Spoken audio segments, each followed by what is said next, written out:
मंडळी, हा आहे आपला घरचा शेवगा टेरेसवर लावलेला आणि त्याच्यापासून आपण दुसरी रेसिपी तयार करतोय। तर मी एक मूठभर पानं शेवग्याची घेतलेत, ती स्वच्छ धुवून घेतलेत।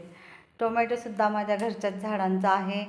तर टोमॅटो मी गॅसवर भाजायला ठेवलेत। लोखंडाच्या तवा मी थोडे जिरे भाजून घेतलेत, मिरच्याही भाजून घेतल्यात बिना तेलाच्या, लसूणही त्याच्याबरोबर भाजून घेतला। आता टाकले थोडंसं तेल आणि त्याच्यात कांदा लालसर करून घेतला आहे। त्याच तव्यात परत थोडंसं तेल टाकून लसणाच्या पाकळ्या परतल्यानंतर शेवग्याचा पाला टाकला आहे, मीठ टाकलं आहे चवीप्रमाणे आणि त्याला थोडंसं झाकून ठेवून शिजवून घेतलं आहे 1 ते 1.5 मिनिट।